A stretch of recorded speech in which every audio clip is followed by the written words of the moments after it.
Swinson was awarded a Congressional Medal of Honor earlier this year, in March actually, for his actions in Afghanistan. I think I heard about it. Yeah, Okay, good. Yeah. Maybe somewhere. Yeah, he was awarded a Congressional Medal of Honor for his actions in Afghanistan on September 8th, 2009. And so let me paint the picture for you a little bit.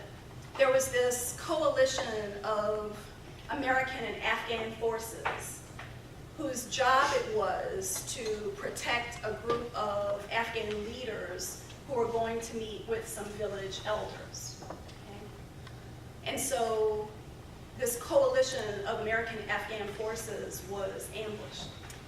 They were ambushed on 3 sides.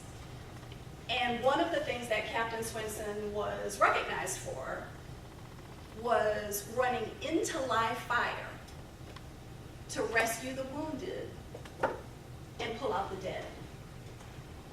And so after the battle was over, there was a staging area set up where these medevac helicopters were going to come down to render aid. And it just so happened that on that day, 2 of the medevac medics had those GoPro cameras on their helmets, and they caught this whole scene on video. And I had a chance to watch the video. It's online. And it's really eerie because all you hear in the video is of the helicopter blades whirring. And you see this sepia-toned desert landscape.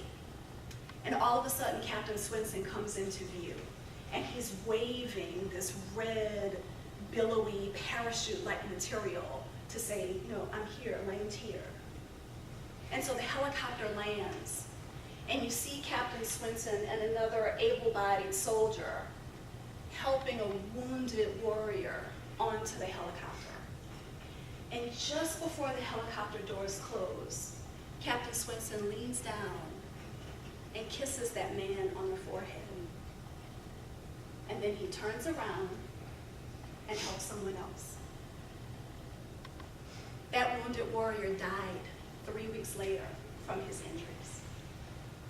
But let me ask you, what kind of comfort do you think he felt in the last 3 weeks of his life, knowing that somebody had his back? Right? When I first saw that video, I thought to myself, I thought a couple of things. One of the things that I thought was, there's so much emotion there, right? When you're in the battlefield with someone. And then the second thing that I thought was, well, he's just a better person than me. And that's why people join the military, because they want to serve others, because they're willing to put others before they consider themselves, right? And so then I started thinking about other people who I think fit that same criteria, who work in that same type of environment. The first responders, right?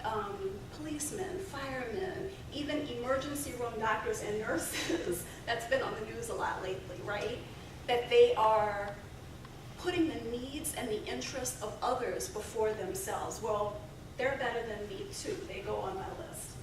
And then I think of the utility workers who run into a storm instead of away from a storm, and who climb a pole so that we can have electricity, so that someone in a hospital who's on life support, or some mother who's about to have a baby, can have her baby in the comfort of that hospital environment.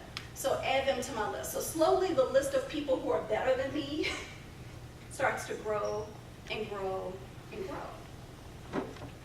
So I think to myself, well, I can't keep going down that path, right? So instead of thinking about the people, I start thinking about the environment that they work in. And it's an environment where their leaders have created trust and cooperation and mutual respect. But the problem with concepts like trust and cooperation and mutual respect is that those are feelings.